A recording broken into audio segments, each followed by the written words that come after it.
যে তিনটি রোগ হলে বুঝবেন আপনি জান্নাতি। জান্নাতি মানুষের এই তিনটি রোগ বেশি বেশি হয়। প্রিয় ভাই এবং বোনেরা আমার, মনে রাখবেন, রোগ বালা মুসিবত এগুলো আল্লাহ তাআলার পক্ষ থেকে আসে। আল্লাহ তাআলা এগুলো দেন বান্দার ধৈর্য পরীক্ষা করার জন্য। রোগ বালা মুসিবত এগুলো আল্লাহ তাআলা দিয়ে রাখেন।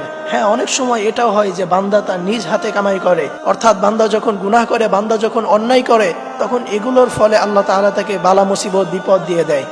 যেমন আল্লাহ রাব্বুল আলামিন বলছেন, ওয়ামা আসাবাকুম মিন মুসিবাতিন ফাবিমা কাসাবাত আইদিকুম, যেই বালা মুসিবত তোমাদের উপরে আসে এগুলো অনেক সময় তোমাদের হাতের কামাই। অর্থাৎ তোমরা যেই গুনাহ করো, তোমরা যে অন্যায় করো, তোমরা যে জুলুম করো, জমিনের উপর যখন তোমরা গুনাহ অধিক পরিমাণে করো, তখন আল্লাহ তাআলা এই বিপদ মুসিবত বালা মুসিবত দিয়ে দেন। এই যে কিছুদিন আগে ভূমিকম্প হয়েছে, এগুলো কিন্তু আল্লাহ তাআলার পক্ষ থেকে এক গজব। এগুলো মানুষ অতিরিক্ত গুনাহের কারণে, মানুষের অতিরিক্ত অন্যায়ের কারণে আল্লাহ তাআলা দিয়ে রেখেছেন। এগুলো আল্লাহ তাআলা ইচ্ছা করে দেন না। এই জন্য রোগ বালা মুসিবত এগুলো সবসময় আল্লাহ তাআলার পক্ষ থেকে আসে। আল্লাহ তাআলা এটা দেন যেন বান্দা ধৈর্য পরীক্ষা করে, এবং আল্লাহ তাআলা যাকে ভালোবাসেন তার উপরেই বিপদ আপদ বেশি দেয়। যেমন আল্লাহ রাব্বুল আলামিন বলছেন, ওয়ালা নাবলুওয়ান্নাকুম বিশাইইন মিনাল খাউফি ওয়াল জু' ওয়া নাকসিম মিনাল আমওয়ালি ওয়াল আনফুসি ওয়াস সামারাত। আল্লাহ তাআলা যদি কাউকে ভালোবাসেন তাহলে তাকে দুঃখ কষ্টের মধ্যে রাখেন, কারণ আল্লাহ তাআলা তার ধৈর্য পরীক্ষা করেন। আর যে ব্যক্তি নিজেকে ধৈর্যের পরিচয় দিতে পারবে, আল্লাহ তাআলার ভালোবাসা সে পাবে। এই জন্য প্রিয় ভাই এবং বোনেরা আমার, বিপদ মুসিবত যখন আসবে কখনো ঘাবড়ে যাবেন না, কখনো হতাশ হবেন না। মনে রাখবেন, বিপদ মুসিবত এগুলো আল্লাহ তাআলার পক্ষ থেকে আসে। আর যখন বান্দার উপর বিপদ মুসিবত আসবে তখন বান্দা কি করবে? আল্লাহ রাব্বুল আলামিন জানিয়ে দিয়েছেন, আল্লাযীনা ইযা আসাবাতুহুম মুসিবাতুন ক্বালু ইন্না লিল্লাহি ওয়া ইন্না ইলাইহি রাজিউন। যখন কোনো ব্যক্তির উপর বিপদ মুসিবত আসবে, সেই ব্যক্তি যদি নিজেকে ঈমানদার পরিচয় দিতে চায়, তাহলে সে ইন্না লিল্লাহি ওয়া ইন্না ইলাইহি রাজিউন পড়বে।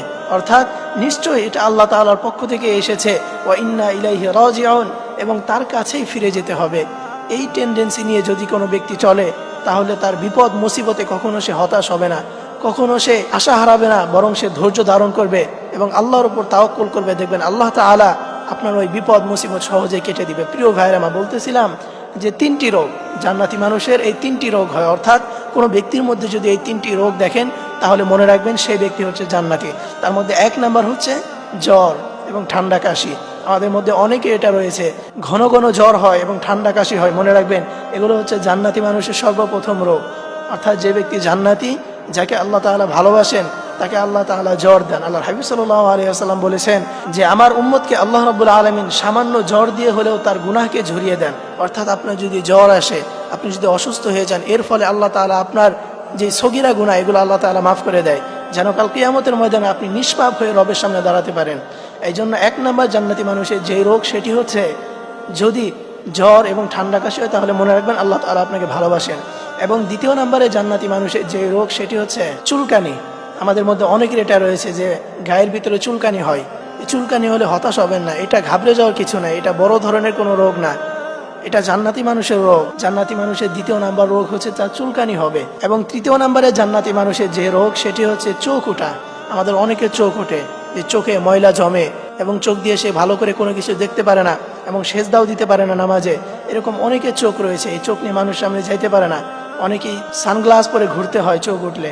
এই জন্য এই তিনটি রোগ যদি হয়, এক নাম্বার জ্বর এবং ঠান্ডা কাশি, এবং দ্বিতীয় নাম্বারে হচ্ছে যদি চুলকানি হয়, এবং তৃতীয় নাম্বারে চোখ ওঠা, এই তিনটি রোগ যদি কারোর মধ্যে হয়, তাহলে মনে রাখবেন যে সে জান্নাতি। আপনার মধ্যেও যদি হয়, তাহলে মনে রাখবেন আল্লাহ তাআলা আপনাকে ভালোবাসেন এবং আল্লাহ তাআলা আপনাকে জান্নাত দান করবেন।